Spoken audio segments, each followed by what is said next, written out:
أعوذ بالله من الشيطان الرجيم بسم الله الرحمن الرحيم ومن أحسن قولا ممن دعا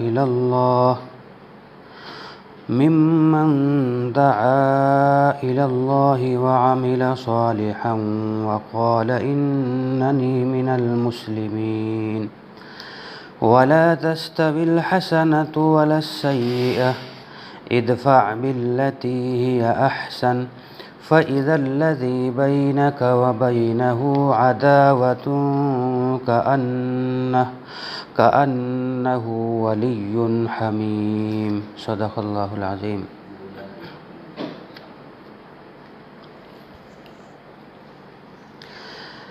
ان آیتوں کے اندر اللہ سبحانہ و تعالی نے حسن اخلاق کی تعلیم دی ہے، یعنی اچھے اخلاق اختیار کرنا۔ چنانچہ قرآن کریم کے اندر بھی جگہ جگہ مسلمانوں کو، بندوں کو اچھے اخلاق اختیار کرنے کی تعلیم دی ہے اللہ نے، اور نبی پاک صلی اللہ علیہ وسلم نے بھی حسن اخلاق، جس کا دوسرا نام ہے مکارم اخلاق، ان کے اختیار کرنے کی اللہ کے نبی نے بار بار تعلیم دی ہے۔ چنانچہ ایک حدیث کے اندر اللہ کے نبی نے خود ارشاد فرمایا، بعثت لأتمم مکارم الاخلاق، مجھے اس لیے دنیا کے اندر بھیجا گیا ہے تاکہ میں لوگوں کو حسن اخلاق کی، یعنی اچھا برتاؤ، اچھے اخلاق اختیار کرنے کی لوگوں کو تعلیم دوں اور اس کو مکمل کروں۔ ایک دوسری روایت میں اللہ کے رسول صلی اللہ علیہ وسلم سے ایک عجیب سوال کیا گیا، اور وہ یہ کہ اے اللہ کے نبی، وہ کون سی چیز ہے کہ جو لوگوں کو سب سے زیادہ جنت میں داخل کرے گی؟ اللہ کے نبی نے فقط دو چیزوں کا تذکرہ کیا، نمبر 1 تقوی اور نمبر 2 حسن اخلاق۔ یہاں پر غور کرنے کا مقام یہ ہے کہ حضور سے سوال کیا جا رہا ہے اس چیز کے بارے میں جس چیز کو اختیار کر کے لوگ سب سے زیادہ جنت میں جائیں گے، تو اللہ کے نبی نے نہ تو نماز کا تذکرہ کیا، نہ روزوں کا تذکرہ کیا، نہ حج کا تذکرہ کیا، نہ یوں کہا کہ لاکھ اور کروڑ روپیہ جب تک اللہ کے راستے میں نہیں لٹاؤ گے تب تک تم جنت میں نہیں جاؤ گے، بلکہ دو چیزوں کا تذکرہ کیا جو بنیادی چیزیں ہیں۔ نمبر 1 تقوی، یعنی گناہوں سے بچنا، اللہ سے ڈرنا، اور دوسری چیز یہی ہے جو میں آپ کو بتانا چاہتا ہوں، وہ ہے حسن الخلق، اچھے اخلاق اختیار کرنا۔ اور اسی طرح اللہ کے نبی سے پھر پوچھا گیا کہ اے اللہ کے رسول، وہ کون سی چیز ہے جو لوگوں کو سب سے زیادہ جہنم میں داخل کرے گی؟ تو اللہ کے نبی نے فرمایا کہ وہ بھی دو چیزیں ہیں، نمبر 1 الفم، منہ، اور نمبر 2 شرمگاہ۔ منہ کا تذکرہ کیا کیونکہ اس منہ کی وجہ سے آدمی پتہ نہیں کتنے لوگوں کو 24 گھنٹے میں تکلیفیں پہنچاتا ہے۔ کسی کو گالی دے دی، کسی پر برا کمنٹ کر دیا، کسی کی غیبت کر دی، کسی کو طعنہ مار دیا، اسی منہ کی وجہ سے آدمی 24 گھنٹے میں پتہ نہیں کتنے لوگوں کے دل دکھاتا ہے۔ اسی لیے اللہ کے نبی نے فرمایا کہ جہنم میں لے جانے والی بھی دو چیزیں ہیں، ان میں سے پہلی چیز ہے منہ، جراحات السنان لها التیام ولا یلتام ما جرح اللسان، اس زبان سے آدمی دوسرے کو جو تکلیف پہنچاتا ہے، جو زخم لگاتا ہے، یہ زخم کبھی بھرتا نہیں ہے، ہمیشہ ہرا رہتا ہے۔ اور دوسری چیز ہے آدمی کی، مرد کی یا عورت کی شرمگاہ، اسی شرمگاہ کی وجہ سے آدمی گناہ کرتا ہے، گناہ میں مبتلا ہوتا ہے، بدنظری کرتا ہے، اور نہ جانے کن کن گناہوں میں مبتلا ہوتا ہے۔ ایک روایت میں اللہ کے نبی صلی اللہ علیہ وسلم نے فرمایا، ان من احبکم الی واقربکم منی مجلسا یوم القیامت احاسنکم اخلاقا، کہ تم میں سب سے زیادہ پسندیدہ شخص میرے نزدیک اور تم میں سب سے زیادہ قریب میرے نزدیک قیامت کے دن کون آدمی ہوگا؟ ہم لوگ سمجھتے ہوں گے کہ شاید وہ آدمی ہوگا جو زیادہ نمازیں پڑھتا ہو، جو زیادہ روزے رکھتا ہو، جو زیادہ صدقے خیرات کرتا ہو، لیکن نہیں، یہ چیزیں اپنی جگہ صحیح ہیں۔ ان تمام عبادتوں کے فضائل اپنی جگہ برحق ہیں، ان کے فضائل کو کم کر کے دکھانا مقصد نہیں ہے، اپنی جگہ برحق ہیں۔ لیکن یہاں اللہ کے نبی دیکھیے کیا فرما رہے ہیں، فرمایا کہ تم میں سب سے زیادہ محبوب میرے نزدیک اور تم میں سب سے زیادہ قریب قیامت کے دن میرے وہ آدمی ہوگا احاسنکم اخلاقا، جو تم میں سب سے زیادہ بااخلاق ہو، جس کے اخلاق تم میں سب سے زیادہ اچھے ہوں۔ ایک دوسری روایت میں اللہ کے نبی نے ارشاد فرمایا، ان الرجل لیدرک بحسن خلقہ درجۃ قائم اللیل صائم النہار، کہ آدمی حسن اخلاق کی وجہ سے، یعنی اچھے اخلاق اور اچھی عادت کی وجہ سے آدمی اللہ کے یہاں قائم اللیل اور صائم النہار کا درجہ بعض مرتبہ پا لیتا ہے۔ یعنی جس آدمی کی عادت اچھی ہوتی ہے، جس کے اخلاق بہت اچھے ہوتے ہیں، جس کا ویوہار بہت اچھا ہوتا ہے، تو اللہ سبحانہ و تعالیٰ کے نزدیک ایسا آدمی قائم اللیل کہتے ہیں اس آدمی کو جو راتوں اللہ کی عبادت کرتا ہو، اور صائم النہار کہتے ہیں جو دنوں کو روزہ رکھتا ہو۔ قائم اللیل اور صائم النہار، راتوں اللہ کے سامنے عبادت کرنے والا اور دنوں کو روزہ رکھنے والا، حسن اخلاق کی وجہ سے آدمی اس درجے تک اللہ کے یہاں پہنچ جاتا ہے۔ ایک روایت میں اللہ کے نبی صلی اللہ علیہ وسلم نے حضرت ابو ذر جو مشہور صحابی ہیں ان کو کہا، الا ادلک علی خصلتین، اے ابو ذر کیا میں تجھے دو باتیں نہ بتاؤں، کیا میں تجھے دو چیزیں نہ بتاؤں، کام کی بات، گر کی بات، ہما اخف علی الظہر، وہ دونوں چیزیں کرنے میں تو بہت آسان ہیں لیکن واثقل فی المیزان، لیکن نامہ اعمال میں ان کا ثواب بہت زیادہ بھاری ہے۔ تو حضرت ابو ذر کہنے لگے، بلا یا رسول اللہ، اے اللہ کے رسول ہمیں ضرور بتائیے۔ آپ نے فرمایا، علیک بحسن الخلق، ابو ذر تجھ پر حسن اخلاق، اچھے اخلاق کا اختیار کرنا لازم ہے، وطول الصمت، اور اکثر چپ رہنا لازم ہے، کیونکہ جب تم حسن اخلاق اپناؤ گے، اچھی عادت اپناؤ گے اور اکثر چپ رہو گے تو اس کی وجہ سے پتہ نہیں کتنے لوگ تمہارے شر اور برائی سے محفوظ رہیں گے۔ اور پھر قسم کھا کر کے اللہ کے نبی نے فرمایا، فوالذی نفس محمد بیدہ ما عمل الخلائق بمثلہما، اس ذات کی قسم کہ میری جان جس کے قبضے میں ہے، مخلوق نے، انسانوں نے، مسلمانوں نے ان جیسا عمل آج تک نہیں کیا۔ کن جیسا؟ حسن اخلاق کو اختیار کرنا اور اکثر حالت میں چپ رہنا۔ آپ سوچ رہے ہوں گے کہ روزانہ کوئی نہ کوئی واقعہ سناتے ہیں، آج واقعہ کہاں گیا؟ تو میں واقعہ سنانے ہی کے لیے یہ حدیثیں آپ حضرات کے سامنے سنا رہا ہوں۔ آپ نے نام سنا ہوگا حضرت شیخ الاسلام مولانا حسین احمد مدنی رحمۃ اللہ علیہ کا، کتنے بڑے بزرگ، 18 برس مسجد نبوی کے اندر انہوں نے عرب کے، عجم کے لوگوں کو حدیث کا درس دیا، شیخ العرب والعجم۔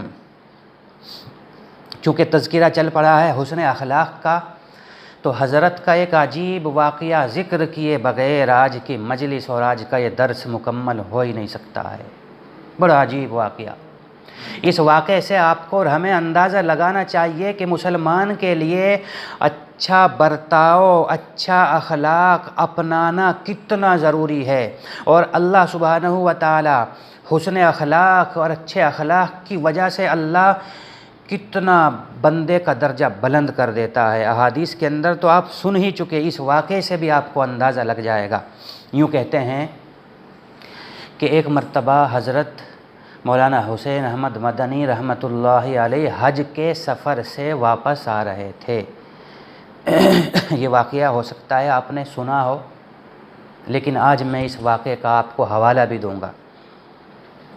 یہ واقعہ بالکل مستند ہے، بالکل سچا واقعہ ہے۔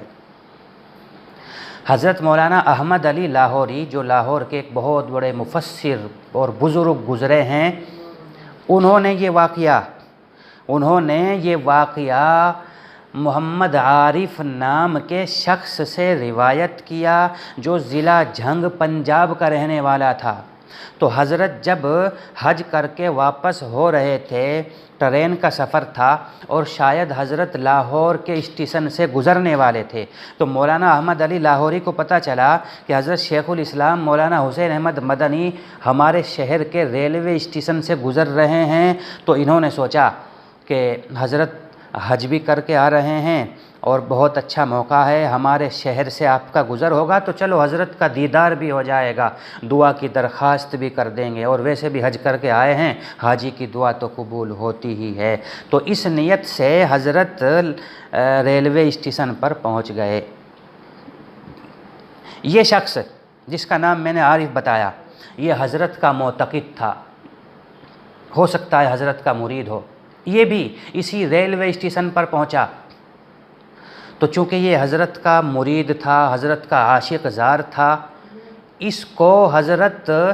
کی زیارت کافی نہیں ہوئی، بلکہ جب حضرت ریلوے اسٹیشن پر پہنچتے ہیں، حضرت کی ٹرین جب اسٹیشن پر پہنچتی ہے تو یہ حضرت کے ساتھ ٹرین میں سوار ہو جاتا ہے، اور حالانکہ لاہور سے دیوبند بہت دور ہے، لیکن ٹرین میں سوار ہو جاتا ہے اور کہتا ہے کہ میں تو حضرت کو دیوبند تک رخصت کر کے آؤں گا، دیوبند تک چھوڑ کر کے آؤں گا، مجھے تسلی نہیں ہوئی۔ حضرت مولانا احمد علی تو ملاقات کر کے دعا کی درخواست کر کے واپس ہو لیے، لیکن یہ ساتھ ہو لیا عارف نام کا شخص۔ بس اصل اس واقعے کا راوی یہی ہے، اور اسی کے بدولت کتابوں میں یہ واقعہ موجود ہے۔ یوں کہتے ہیں کہ جس ڈبے کے اندر، ریل کے جس ڈبے میں حضرت مدنی بیٹھے ہوئے تھے، اس ڈبے کا بیت الخلا بہت گندا تھا، بھرا ہوا تھا۔ تو حضرت رحمۃ اللہ علیہ نے دیکھا کہ ایک ہندو یاتری اس کو قضائے حاجت کرنے کا ارادہ اس کے دل میں ہوا، یعنی اس کو حاجت ہوئی بیت الخلا جانے کی، تو وہ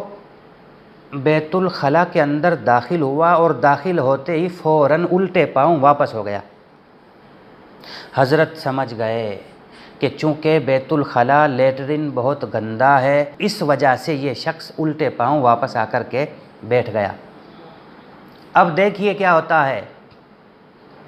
حضرت مدنی رحمۃ اللہ علیہ کا مرتبہ مسلمانوں کے اندر، ہمارے علماء میں کتنا بلند ہے، آپ کے ہزاروں شاگرد، ہزاروں آپ کے مرید، آپ کے نام پر اپنی جان فدا کرنے والے ہزاروں لاکھوں لوگ، اور جس ڈبے میں آپ سفر کر رہے تھے ظاہر ہے اس میں اور بھی حضرت کے متعلقین اور خدام موجود تھے، اور یہ شخص جس کا نام میں نے عارف بتایا یہ بھی موجود تھا۔ حضرت اگر چاہتے تو اپنے کسی خادم کو یا اسی عارف کو کہہ بھی سکتے تھے کہ بھائی جلدی سے ڈبے میں اس میں بیت الخلا میں جاؤ اور اس کی صفائی کر کے آؤ، لیکن نہیں، حضرت اٹھے اور اس لیٹرین کے اندر آپ گئے، دیکھا کہ واقعتاً بہت گندا ہے، لیکن صفائی کس چیز سے کریں، جھاڑو تو وہاں نہیں ہے، سفر میں آدمی جھاڑو تو ساتھ میں لے کے نہیں چلتا، صفائی کریں تو کس چیز سے کریں۔ آپ نے ادھر ادھر نگاہ دوڑائی تو اچانک آپ کی نگاہ پڑ گئی، دیکھا کہ ٹرین میں بیت الخلا کے ارد گرد کچھ سگریٹ کی خالی ڈبیاں، کچھ ماچس وغیرہ کی خالی باکس وغیرہ پڑے ہوئے ہیں، تو آپ نے ان کو اٹھا لیا۔ اندازہ لگاؤ، آج ہم اپنے گھر کے بیت الخلائیں صاف کرنے کو تیار نہیں ہیں، ریل کے بیت الخلا تو کہاں سے صاف کر دیں گے، لیکن حضرت اٹھے اور ان ڈبیوں کو اٹھایا، اٹھانے کے بعد اندر گھسے اور ان ڈبیوں سے بیت الخلا کو، ساری گندگی کو صاف کر دیا، اور پھر ایک لوٹا پانی کا لیا اور پھر وہاں پر پانی بہا دیا، باہر نکل آئے، اور آنے کے بعد اس ہندو یاتری سے بولتے ہیں اور کہتے ہیں کہ جائیے بیت الخلا صاف ہو گیا۔ وہ کہنے لگا کہ نہیں میاں جی، میں تو ابھی دیکھ کر کے آیا ہوں، گندا ہے۔ حضرت فرماتے کہ نہیں آپ دوبارہ جائیے، صاف ہو گیا ہے۔ یہ نہیں کہا کہ میں صاف کر کے آیا ہوں، بلکہ کہا جائیے صاف ہو گیا ہے۔ وہ ہندو یاتری اٹھتا ہے اور بیت الخلا میں جاتا ہے، اپنی ضرورت پوری کر کے آتا ہے اور آ کر کے حضرت کے سامنے ہاتھ جوڑ کر کے کھڑا ہو جاتا ہے اور کہتا ہے کہ حضور یہ تو آپ کی ذرہ نوازی ہے، اور یہ آپ نے جو کچھ کیا ہے یہ تو میری سمجھ سے پرے کا کام ہے۔ آپ اتنے بڑے دھرم گرو، آپ ان لوگوں کو بھی کہہ سکتے تھے، لیکن آپ اپنے ہاتھوں سے صفائی کر کے آئے، اور میری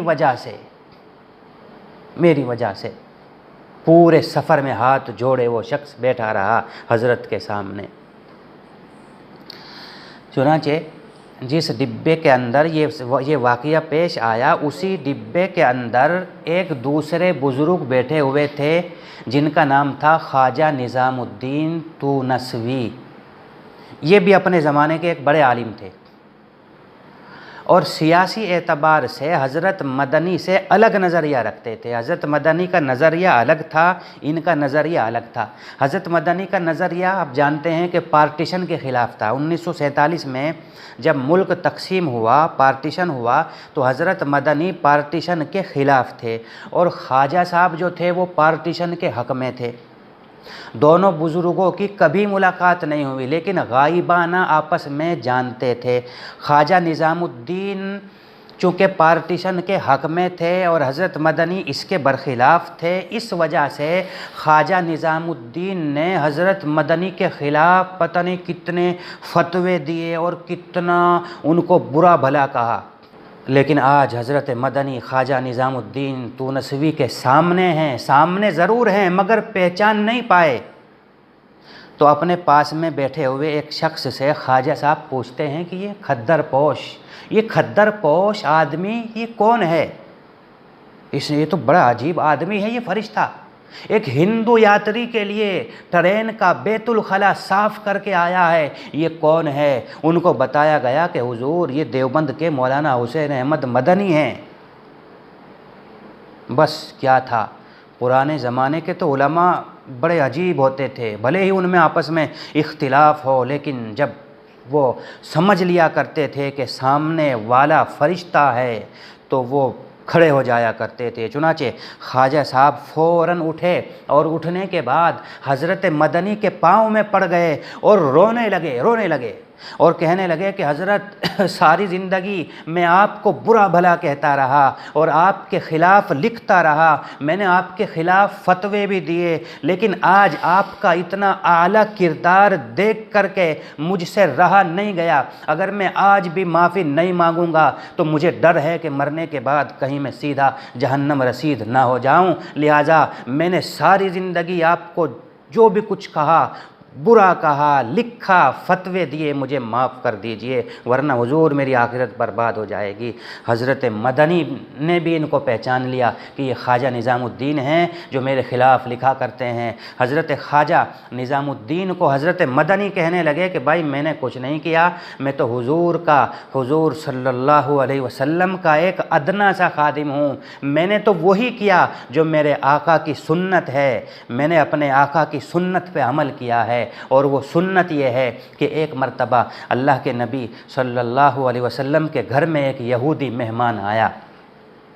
حضرت مدنی یہ واقعہ حضرت خواجہ صاحب کو سنا رہے ہیں۔ نبی پاک صلی اللہ علیہ وسلم کے گھر میں ایک یہودی مہمان آیا تو اللہ کے نبی نے اس مہمان کے لیے بستر وغیرہ بچھا دیا۔ اتفاق کی بات، رات میں اس یہودی کا پاخانہ پیشاب اس بستر پر نکل گیا۔ رات میں وہ بسترا جو اللہ کے نبی نے اس یہودی کو دیا تھا وہ گندا ہو گیا، اس نے پیشاب وغیرہ کر دیا، لیکن اس کو بیچارے کو، یہودی کو بڑی شرمندگی ہوئی کہ میں محمد کا مہمان بنا اور بسترا گندا ہو گیا، جب صبح ان کو پتہ چلے گا تو یہ میرے بارے میں کیا سمجھیں گے، لہٰذا وہ ہڑبڑاہٹ میں صبح ہونے سے پہلے ہی جلدی سے اٹھا اور اٹھنے کے بعد وہاں سے حضور کے گھر سے روانہ ہو گیا۔ لیکن چونکہ جلدی میں وہ نکلا تھا، اور آپ جانتے ہیں کہ جلد بازی میں بعض مرتبہ بھول چوک ہو جاتی ہے، تو جب یہ یہودی دور چلا گیا اس کو یاد آیا کہ اوہو میری قیمتی تلوار تو محمد کے گھر میں رہ گئی ہے، اس کو بڑا افسوس ہوا۔ وہ اتنی قیمتی تلوار تھی کہ اس کو چھوڑا بھی نہیں جا سکتا تھا، لہٰذا یہودی پھر واپس آیا اپنی تلوار لینے کے لیے فوراً۔ تو جب وہ یہودی واپس آیا، اس نے آقائے نامدار محمد الرسول اللہ صلی اللہ علیہ وسلم کو اپنی آنکھوں سے دیکھا۔ اللہ کے نبی اس یہودی کا وہ بسترا جو رات میں گندا ہو گیا تھا اس کو اپنے ہاتھوں سے دھو رہے ہیں۔ وہ یہودی بڑا شرمندہ ہوا اور کہنے لگا کہ اتنا بلند اخلاق، اس آدمی کا اتنا بلند اخلاق، حضور کی اخلاق کی بلندی کی وجہ سے وہ اتنا متاثر ہوا، کہنے لگا کہ اب میں تمہارا دین اختیار کیے بغیر یہاں سے نہیں جا سکتا، کیونکہ اللہ کے نبی نے اس یہودی کو نہ ڈانٹا، نہ دھمکایا، نہ اس کو بدتمیز کہا، کچھ بھی نہیں کہا، اس کی تلوار باعزت طریقے سے اس کو تھما دی، اور اسی کا نتیجہ ہوا کہ اسلام قبول کیے بغیر وہ وہاں سے رخصت نہیں ہوا۔ تو میرے بھائیوں، اخلاق کے اندر اتنی زبردست طاقت ہوتی ہے۔ ہم کو ہمارے نبی نے بھی اچھے اخلاق کی تعلیم دی، اور آپ کے سامنے میں نے جو قرآن کریم کی آیتیں پڑھی ہیں، ان آیتوں کے اندر بھی ہم سب کا رب اللہ ہمیں اور آپ کو حسن اخلاق کی تعلیم دے رہا ہے۔ فرماتا ہے وَلَا تَسْتَوِي الْحَسَنَةُ وَلَا السَّيِّئَةُ، اے مومن، اے بندہ مومن، بھلائی اور برائی دونوں برابر نہیں ہو سکتی، دونوں کے اندر زمین آسمان کا فرق ہے۔ ادفع باللتی ہی احسن، اور اے بندہ مومن، تو برائی کا بدلہ بھلائی سے دے۔ اگر تو برائی کا بدلہ بھلائی سے دے گا فَإِذَا الَّذِي بَيْنَكَ وَبَيْنَهُ عَدَاوَةٌ كَأَنَّهُ وَلِيٌّ حَمِيمٌ، تو پھر اس صورت میں وہ آدمی کہ جس کے درمیان اور تیرے درمیان دشمنی ہوگی وہ بھی تمہارا جگری دوست بن جائے گا اگر تم برائی کا بدلہ بھلائی سے دو گے۔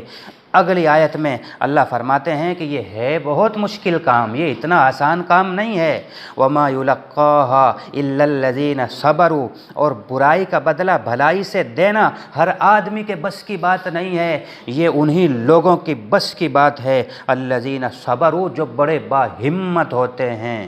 جو بہت ہی اعضاء کے قوی ہوتے ہیں، جن کا دل دماغ بہت زبردست ہوتا ہے، یہ انہی کا کام ہے۔ وَمَا يُلَقَّاهَا إِلَّا ذُو حَظٍّ عَظِيمٍ، اور جو آدمی بہت ہی بانصیب ہوتا ہے، خوش قسمت ہوتا ہے، اسی کو اس کی توفیق ملتی ہے کہ وہ برائی کا بدلہ بھلائی سے دیتا ہے۔ لہذا ہمیں مسلمانوں کو چاہیے کہ ہم حسن اخلاق اختیار کریں۔ اگر حسن اخلاق کی دولت سے ہم مالا مال ہوں گے تو ہمارے گھروں کے اندر بھی جھگڑے نہیں ہوں گے، ہمارے محلوں میں جھگڑے نہیں ہوں گے، ہمارے معاشروں کے اندر جھگڑے نہیں ہوں گے، کیونکہ بہادری اور مردانگی یہی ہے۔ برائی کا بدلہ بھلائی سے دینا یہی مردانگی ہے، یہی بھلائی ہے، یہی بہادری بھی ہے۔ اللہ تبارک و تعالی عمل کی توفیق عطا فرمائے۔ وآخر دعوانا ان الحمد للہ رب العالمین۔